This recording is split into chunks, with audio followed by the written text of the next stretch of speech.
పార్వతీపురం మన్యం జిల్లాలో గిరిజనులు వినూత్నంగా తమ ఆవేదన వ్యక్తం చేశారు. చిన్నపాసిలి నుంచి టి అర్జపురం బిఎన్ వరకు తవ్వేసిన రోడ్డుపై పనులు నిలిచిపోవడంతో రామన్న దొరపాలెం నుంచి కొట్నాపల్లి వరకు రోడ్డు పనులు వెంటనే ప్రారంభించాలంటూ బురదలో గొయ్యిలో కూర్చొని నినాదాలు చేశారు.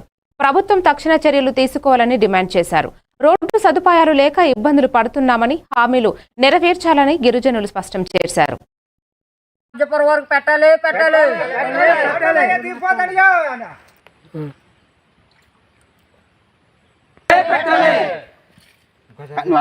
పాతకొట్నపల్లి నుంచి అజ్జపురం వరకు రోడ్లు మొదలు పెట్టాలి.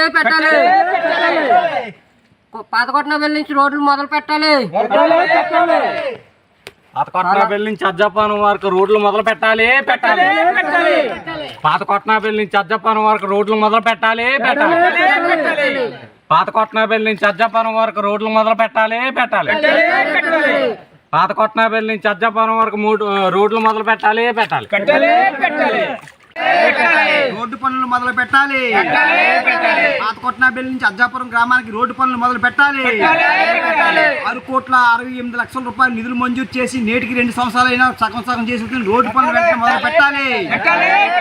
బురదలో కూర్చోకపోయి 108 కూడా రావడం లేదు. రోడ్డు పనులు మొదలు పెట్టాలి. ఆదివాసీ గిరిజన గ్రామ రోడ్డు పనులు మొదలు పెట్టాలి. కలెక్టర్ మేడం గారు మా గ్రామాన్ని సందర్శించాలి. కలెక్టర్ మేడం గారు కొట్నపల్లి గ్రామాన్ని సందర్శించాలి. ప్రాజెక్ట్ డిపార్ట్మెంట్ వారు సగం చేసిన రోడ్డు పనులు పూర్తి చేయాలి. సగం చేసిన రోడ్డు పనులు పూర్తి చేయాలి. ఇన్ఫాక్ట్ నిధుల నుంచి 6,68,60,000 రూపాయలు మంజూరు చేసి రోడ్డు సగం చేసి వదిలేసిన కాంట్రాక్ట్ పై చర్య తీసుకోవాలి. రోడ్డు పనులు వెంటనే మొదలు పెట్టాలి. చేసిన వాటి బిల్లులు వెంటనే చెల్లించి రోడ్డు పనులు వెంటనే మొదలు పెట్టాలి.